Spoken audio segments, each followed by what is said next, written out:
अस्सलाम वालेकुम नाज़रीन, सियासत टीवी के प्राइम टाइम में आप सबका तहे से इस्तकबाल है। मैं हूँ फरजान अहमद। सबसे पहले पेश है प्राइम टाइम की हेडलाइंस। पसमानदा तबक़ात के तहफ़्फ़ुज़ात की तायद में दिल्ली में जंतर मंतर पर कल 6 अगस्त को होगा बड़ा एहतजाज। चीफ मिनिस्टर तेलंगाना रेवंत रेड्डी भी करेंगे शिरकत। कांग्रेस लीडर मल्लू रवि का ऐलान। चीफ मिनिस्टर रेवंत रेड्डी ने हुकाम को अलर्ट रहने की दी हिदायत। रियासत तेलंगाना में मूसलाधार बारिश का सिलसिला जारी। कालेश्वरम प्रोजेक्ट बदनवालियों पर मुश्तमिल था, कमीशन जांच कर रही है। हम असम्बली में मुकम्मल रिपोर्ट पेश करेंगे। रियासती वजीर आबपाशी उत्तम कुमार रेड्डी का बयान। साबिक़ा वजीर KTR की क़यादत में BRS पार्टी वफ़द ने आज इलेक्शन कमीशन ऑफ इंडिया के हुक्काम से की मुलाकात। EVM के बजाय बैलेट पेपर पर इलेक्शन करवाने का किया गया मुतालबा। राज्यसभा में मंगल को ऐवान में मिलिट्री और CISF को लाने के अपोजिशन लीडर मल्लिकार्जुन खड़गे के बयान पर ज़बरदस्त एहतजाज। किरण रिजिजू और नड्डा की अपोजिशन कांग्रेस कायदीन पर तनकीदें। साबिक़ गवर्नर और सीनियर सियासतदान सत्यपाल मलिक का इंतकाल। दिल्ली के अस्पताल में ली आखिरी सांस। मुख्तलिफ सियासी और गैर सियासी शख्सियात ने पेश किया खिराज। और गजा में जारी सहीयूनी बमबारी, मुहासरा और कहत के बाद रोज़ाना औसतन 28 मासूम फ़लस्तीनी बच्चों की शहादत। अक़वाम मुत्तहिदा के इदारा बराए अतफ़ाल यूनिसेफ ने जारी की दिल दहला देने वाली रिपोर्ट। हेडलाइंस आपने देखी और पेश खबरों की तफसीलात शुरुआत करेंगे बड़ी खबरों से। पसमानदा तबक़ात के तहफ़्फ़ुज़ात की तायद में दिल्ली में जंतर मंतर पर 6 अगस्त को बड़ा एहतजाज होगा, जिसमें चीफ मिनिस्टर तेलंगाना रेवंत रेड्डी भी शिरकत करने वाले हैं। कांग्रेस लीडर मल्लू रवि ने दिल्ली में मीडिया से बातचीत के दौरान ये बयान दिया और कहा कि हम 42% तहफ़्फ़ुज़ात के लिए मरकज़ पर दबाव डाल रहे हैं। मोदी हुकूमत इसे फौरी तौर पर मंजूरी दे और पसमानदा तबक़ात को तहफ़्फ़ुज़ात फराहम किए जाएँ। Tomorrow, that is 6th of August, there is a dharna at Jantar Mantar where Chief Minister of Telangana, Revanth Reddy, Deputy Chief Minister Mallu Bhatti, Vikramarka, all cabinet members, MLAs, MLCs and MPs of Telangana are going to sit for dharna from 10 o'clock to 1 o'clock. We have requested all Congress MPs and India Alliance MPs to come and participate in the dharna tomorrow. This is a historic dharna only to demand the government of India to take up caste census and 42% reservation to OBCs all over India in respect to states, not only in Telangana. As far as Telangana is concerned, we have sent a bill and one ordinance to Governor. Governor has sent it to President of India, and these two bills are pending with President of India for the last 3-4 months. We want these bills and the ordinance to be immediately released so that we can implement 42% reservation for OBCs in coming local body election. This is the Congress रुकन parliament सी किरण कुमार रेड्डी ने भी कहा कि पसमानदा तबक़ात के तहफ़्फ़ुज़ात bill को सदर जमहूरिया से मंजूरी दिलाने के लिए हम जिद्दोजहद तेज़ कर रहे हैं। जंतर मंतर पर कल धरना होगा। सदर जमहूरिया से मुलाकात के लिए भी कोशिश जारी है। उन्होंने भी कहा कि तेलंगाना कांग्रेस हुकूमत OBC तहफ़्फ़ुज़ात के लिए संजीदा है जी। और हमारे ministers, cabinet ministers, MLAs, corporation chairman, पूरे जो गवर्नमेंट के सदस्य इधर आ चुका है। ये मुद्दा OBC रिजर्वेशन 42% OBCs को रिजर्वेशन देने की जो चर्चा तेलंगाना असेंबली में हुआ था, उधर अप्रूव होके फिर बाद में जो कैबिनेट में भी अप्रूव हुआ, फिर हम ऑर्डिनेंस गवर्नर के पास भेजा था तेलंगाना में। गवर्नर ने वो प्रेसिडेंट ऑफ इंडिया के अप्रूवल के लिए दिल्ली भेजा दिया। हमने OBC रिजर्वेशंस इलेक्शन सिस्टम में, एजुकेशन में, एम्प्लॉयमेंट में OBCs को उनके जो जनगणना में उनके जो हिसाब है उनके हिसाब से 42% रिजर्वेशन देने की तय किया था। और ये जो मुद्दा पहले हमारा राहुल जी जब भारत जोड़ो यात्रा में चलते चलते उनको सोच आए कि इस देश में बैकवर्ड कम्युनिटीज का जितना है वो कुलगणन करना है, वो कास्ट सेंसस करना है, क्योंकि पॉपुलेशन सेंसस हर बार कर रहे पोस्ट इंडिपेंडेंस में, कास्ट सेंसस भी करके एक्चुअल परसेंटेज कितना है OBCs उतना परसेंटेज उनको हर रिजर्वेशन में उनको मौका मिलना चाहिए बोल के एक सोच उनके माइंड में आया था। वो सोच वो इम्प्लीमेंट करने के लिए वादा किया।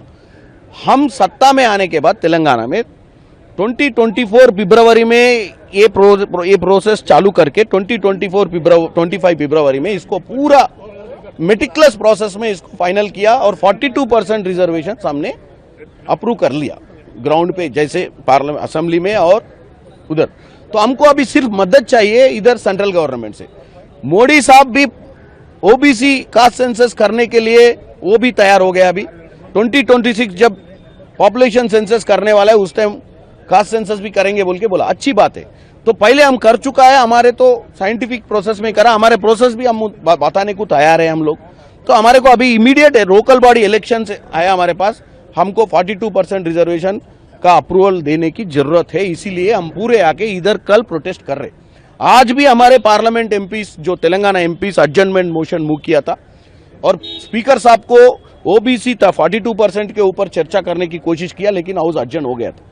कल भी देंगे एडजर्नमेंट मोशन, परसों भी देंगे, और हम कल 11 बजे से लेके हम जंतर मंतर पे प्रोटेस्ट करने के लिए बैठे।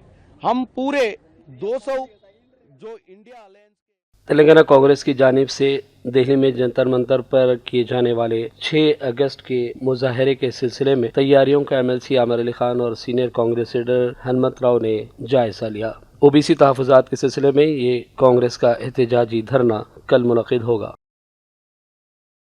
शहर हैदराबाद समेत तेलंगाना के मुख्तलिफ अजला में 8 अगस्त तक बारिश का सिलसिला जारी रहेगा। इस दौरान चीफ मिनिस्टर तेलंगाना रेवंत रेड्डी ने हालिया शदीद बारिश के बाद अहदेदारों को अलर्ट कर दिया है और तमाम अजला के कलेक्टान और तमाम महकमों के अहदेदारों को हिदायत दी कि आवाम को किसी किस्म की कोई मुश्किल सूरत हाल का सामना न करने के लिए तमाम तर यकीनी ज़रूरी इक़दाम किए जाएँ। सेक्रेटरीट में आला हुक्काम से बातचीत करते हुए वज़ीर आला ने तजवीज़ दी कि नशेबी इलाकों के लोगों की हिफाजत के लिए भी इक़दाम किए जाएँ। उन्होंने कहा कि तेलंगाना में JHMC समेत जिन इलाकों में सैलाबी पानी की सतह ज़्यादा है वहाँ के लोगों को चौकस रहना चाहिए। अगले 3 दिनों तक बारिश का इम्कान है। चीफ मिनिस्टर ने कलेक्टरों पर वाज़ेह किया कि तेलंगाना के तमाम अजला में तमाम महकमों के साथ सूरत हाल का मुसलसल जायज़ा लिया जाता रहे। रियासती वज़ीर उत्तम कुमार रेड्डी ने कहा कि कालेश्वरम प्रोजेक्ट बदअनवारियों पर मुश्तमिल था और कमीशन इसकी जांच कर रही है। हम असम्बली में मुकम्मल रिपोर्ट पेश करेंगे। उन्होंने साबिक़ा KCR हुकूमत पर भी इल्ज़ामात लगाए और कहा कि KCR हुकूमत बदअनवारियों में मुलविस रही है। PC Ghosh Commission has directly and vicariously held former Chief Minister KCR for the collapse of the Kaleshwar irrigation project and for the huge financial loss suffered by the state. They found that undue political pressure was exerted by engineers, which had a negative impact. They found that the site selection was wrong, the project planning was wrong, the design was wrong, the construction was wrong, and ultimately it collapsed. It's I think what we've been saying for over a decade, we've been vindicated that that whole project was ill-conceived and poorly planned, and it was always, that project was never built for giving water to the farmers. It was built to fill their own pockets. And Justice Ghosh Commission findings validate what we've been saying for 10 years. What is the next plan of action now? We are putting up the full report in the Assembly, and then at the end of it we'll announce. BRS की MLC कविता ने अदालती फैसले का एहतराम करते हुए दरमियान से ही अपनी 72 घंटों की हड़ताल को ख़त्म करने का ऐलान किया। कविता ने इंतहाई जज्बाती अंदाज में कहा कि हम फ़िलहाल भूख हड़ताल रोक रहे हैं, ताहम पसमानदा तबक़ात को 42% तहफ़्फ़ुज़ात मिलने तक हमारी जिद्दोजहद जारी रहेगी। उन्होंने कहा कि पसमानदा तबक़ात को आईनी हुकूक़ और तहफ़्फ़ुज़ात जब तक नहीं मिलते हम हमारी कोशिशें हर सतह पर जारी रखेंगे। उन्होंने वाज़ेह किया कि तेलंगाना जागृति पाबंद नज़्म व ज़ब्त है और कभी हम अदालती अहकामात की खिलाफ वर्जी नहीं करेंगे। राशन कार्ड्स की तकसीम के प्रोग्राम के दौरान महेश्वरम असम्बली हल्के में BRS और कांग्रेस कारकुनों के दरमियान तसादुम के वाक़यात देखे गए। तकसीम के प्रोग्राम के दौरान एक दूसरे के पार्टी कारकुन उलझ पड़े, धक्कमपील के वाक़यात देखने को मिले। BRS लीडर और साबिक़ा वज़ीर तालीम सबिता इंदिरा रेड्डी की मौजूदगी के बावजूद दोनों पार्टियों के अरकान एक दूसरे से बहस करते देखे गए और नारेबाजी भी की गई।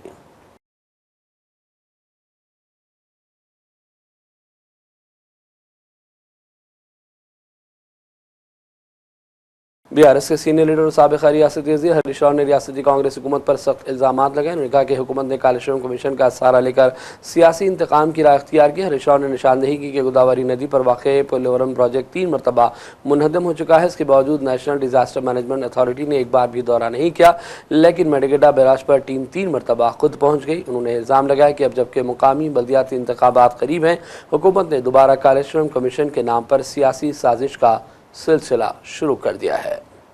ఇప్పుడు ఇదే గోదావరి నది మీద పోలవరం ప్రాజెక్ట్ ఉంది, మరి పోలవరం ప్రాజెక్టులో కుప్పగూలింది, 3 సార్లు కూలింది. 3 సార్లు కుప్పగూలిన ఆడికి ఎన్డీఎస్ఏ బోలే. ఇదే గోదావరి నది మీద అక్కడికి ఎన్డీఎస్ఏ బోదు, రిపోర్ట్ ఇయ్యదు. కానీ మేడిగడ్డ బ్యారేజ్ మీద మాత్రం పిలవకుండానే, రాష్ట్ర ప్రభుత్వం కోరకుండానే హడావిడిగా వచ్చి అసెంబ్లీ ఎన్నికల ముందు ఒక రిపోర్టు, పార్లమెంట్ ఎన్నికల ముందు ఒక రిపోర్టు, బీఆర్ఎస్ పార్టీ రజతోత్సవం జరుపుకుంటే దాని ముందు ఇంకొక రిపోర్ట్ ఇస్తారు. అది బీజేపీ నీతి. ఇప్పుడు ఇక స్థానిక సంస్థల ఎన్నికలు వచ్చినాయి, రేపో మాపో లోకల్ బాడీ ఎలక్షన్లు వస్తున్నాయంటే ఇప్పుడు మేడిగడ్డ, సుందిల్లా, అన్నారం మీద కాళేశ్వరం కమిషన్ రిపోర్టును మళ్ళీ బయటపెట్టి రాజకీయ కుట్రలకు ఈరోజు ఈ ప్రభుత్వం పాల్పడతా ఉంది. అంటే ఎంత దుర్మార్గంగా, దానికి మీడియానే సాక్ష్యం. మీరే ఇక పిలుస్తుండ్రు అని రాసిండ్రు కమిషన్ ముందుకు. మీరే రాసిండ్రు కేసీఆర్ గారిని, హరీష్ రావు గారిని పిలవవలసిన అవసరమే లేదు, నివేదిక పూర్తయింది, రేపో మాపో ఇస్తారని మీరే రాసిండ్రు కదా. ఆ తర్వాత మళ్ళీ ఏం జరిగిందో ఏందో తెలియదు కానీ రేవంత్ రెడ్డి పోయి మరి ఏమైనా దండం పెట్టిండో ఏం చేసిండో కానీ రాత్రికి రాత్రే కమిషన్ గడువు పెంచిండ్రు.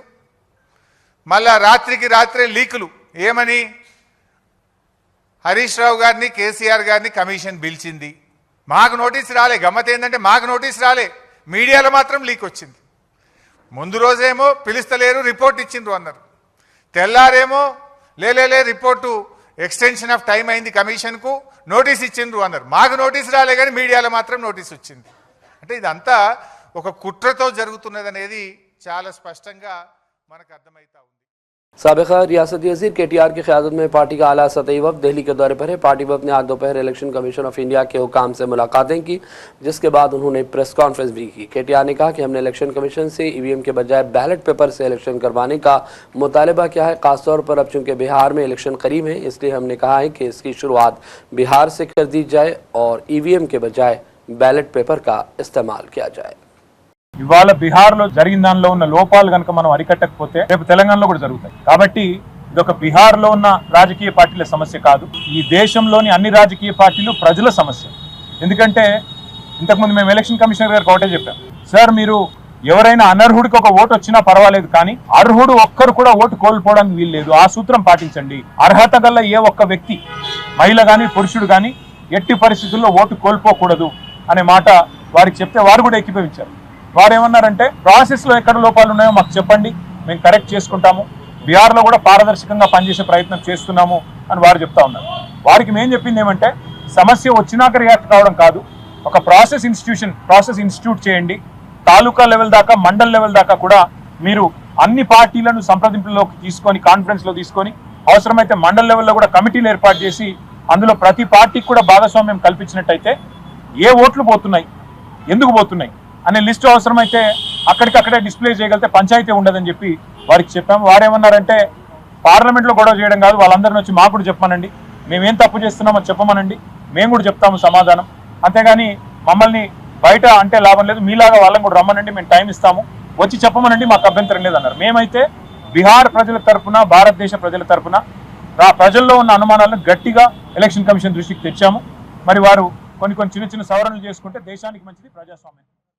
रिफा चैम्बर ऑफ कॉमर्स तेलंगाना और वफाकुल उलमा के इश्तराक से निज़ामाबाद में एक अहम तिजारती वर्कशॉप मुनक़िद हुआ, जिसमें 100 से ज़्यादा उलमा, अइम्मा कराम और हुफ़ाज़ ने शिरकत की। Mirza Afzal Baig, national general secretary Rifa India, ने उलमा कराम को दियानतदार तिजारत का दाई करार दिया और कहा कि अगर ये तबका तिजारत में कदम रखे तो मिलत को खुद किफ़ालत, शफाफियत और तरक्की की राहों पर डाला जा सकता है।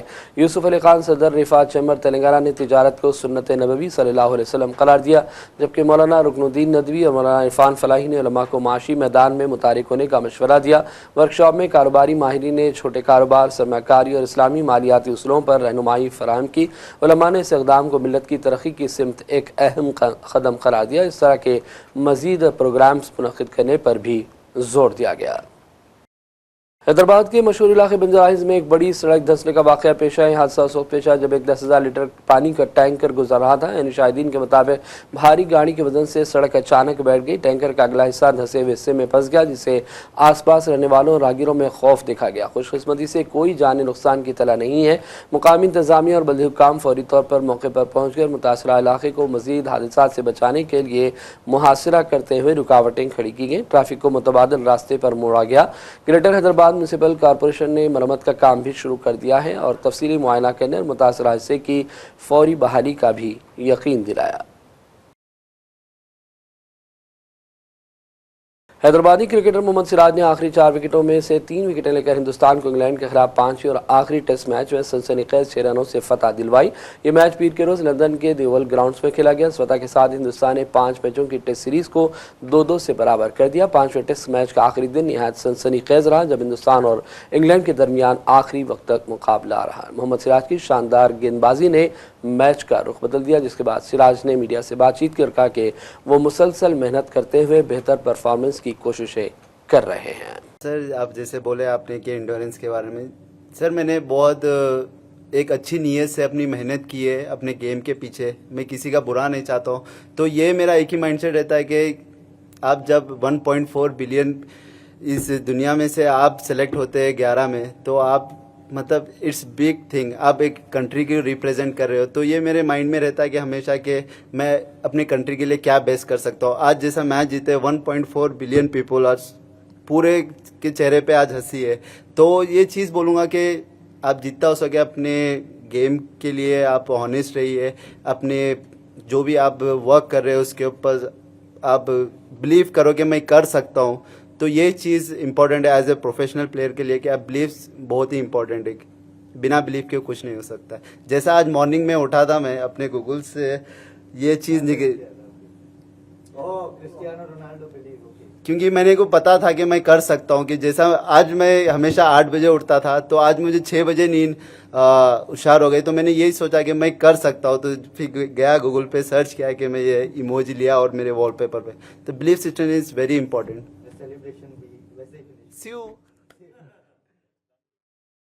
और अब रुख करेंगे चंद अहम कौमी और आलमी खबरों की जानिब। राज्यसभा में मंगल को ऐवान में मिलिट्री और CISF को लाने के अपोजिशन लीडर मल्लिकार्जुन खड़गे के बयान पर हंगामाराई हुई। पार्लिमानी अमूर के वजीर किरण रिजिजू और खड़गे इस पर आमने सामने आ गए। न सिर्फ ये बल्कि ऐवान की कार्रवाई को रोके जाने के बारे में ऐवान के रहनुमा JP नड्डा भी अपोजिशन पर बरहम देखे गए। उन्होंने अपोजिशन पर तनकीद में कहा कि अगर उन्हें एहतजाज करने का तरीका सीखना हो तो वो ट्यूशन दे सकते हैं। उनके पास 40 साल का अपोजिशन में रहने का तजुर्बा है। पार्लिमानी अमूर के वजीर किरण रिजिजू ने अपोजिशन लीडर मल्लिकार्जुन खड़गे के इस दावे पर सवाल उठाया, जिसमें उन्होंने ऐवान में CISF और मिलिट्री को लाने का हवाला दिया था। It is not possible, so I gave press note that I have written like this. One thing, sir, shall I ask you? In last time when Jaitley ji was upper house LOP and Sushma Swaraj ji was Lok Sabha LOP, what they said? उन्होंने क्या कहा? उन्होंने ये कहा disturb करना ये भी एक डेमोक्रेटिक प्रोसेस को स्ट्रेंथन करने के लिए, और ये कोई प्लीज बोले ना, LOP जी को बोले प्लीज, वो ये कोई बड़ी बात नहीं। ये डेमोक्रेटिक वे में ही हम प्रोटेस्ट कर रहे हैं और ये करते रहेंगे, ये हमारा राइट है। ये उन्होंने कहा तो अगर मैं लेटर लिखा, आपको इतना क्यों ऑब्जेक्शन? मैं सर से एक चीज क्लैरिफिकेशन के लिए पूछना चाहता हूं। लीडर ऑफ ऑपोजिशन बहुत वरिष्ठ है मल्लिकार्जुन खड़गे जी ने जो सवाल उठाया, स्पेसिफिक उन्होंने कहा कि सदन में मिलिट्री आदमी लाएगा, CISF के जवानों को लाया, दिल्ली पुलिस को लाया। तो मैं ये पूछना चाहता हूं, क्योंकि ये रिकॉर्ड पर क्लियर है कि सदन में सिर्फ मार्शल ही आ सकता है और उस दिन भी मार्शल ही थे। तो लीडर ऑफ ऑपोजिशन ने जो मिसलीड किया और यहाँ गलत तथ्य यहाँ सामने में रखा, आपको भी पत्र लिखा है। तो इतना सीनियर लीडर और सदन में लीडर ऑफ ऑपोजिशन जब गलत पत्र लिखते हैं चेयर को और गलत पत्र रखता है तो उसके लिए क्या कार्रवाई होना चाहिए। नहीं तो हर एक सदस्य गलत बात लिखेंगे। ये रिकॉर्ड में भी गया है। कल से मैं देख रहा हूं कि न्यूज़पेपर में भी टेलीविजन में भी ये बात को दोहराया गया है। सिर्फ मल्लिकार्जुन खड़गे जी सिर्फ नहीं, ऑपोजिशन के कई लोगों ने कहा कि यह मिलिट्री पुलिस सीआईएसएफ लेके आया है, जबकि ये गलत है। जो भी इस सदन में आते हैं वो मार्शल ही होते हैं। फिर इस तरह से गलत बात करके इस सदन के गरीबों को गिराने का काम। और इस दौरान कांग्रेस के लीडर प्रमोद तिवारी ने भी मीडिया से बातचीत की। ऐवान में सीआईएसएफ की मौजूदगी पर शदीद तनकीदें की और कहा कि मोदी हुकूमत ऐवान का वक़ार मजरूह कर रही है। जिस तरह से हमारी महिला सदस्य बेल में जा रहे हैं, उनको पुरुष सदस्य रोक रहे हैं। सीआईएसएफ है क्या? आप उनको मार्शल का नाम देके आप सदन के अंदर लाए। सदन परिसर में चलिए एक्सटर्नल सिक्योरिटी रोकने के लिए ठीक है। क्या एमपी टेररिस्ट हैं जिनके खिलाफ पैरा मिलिट्री फोर्स उतार दी गई है बेल में? ये आज का दिन भारतीय जनता पार्टी की फासिस्टवादी मानसिकता को दर्शाता है कि अगर आज पैरा मिलिट्री फोर्स है, कल क्या करना चाहती है? ये किसी पद पर लाकर बैठा देंगे और ये करना क्या चाहते हैं? तो लोकतंत्र की हत्या हो रही है। हम पूरी शक्ति के साथ इसको कंडेम करते हैं।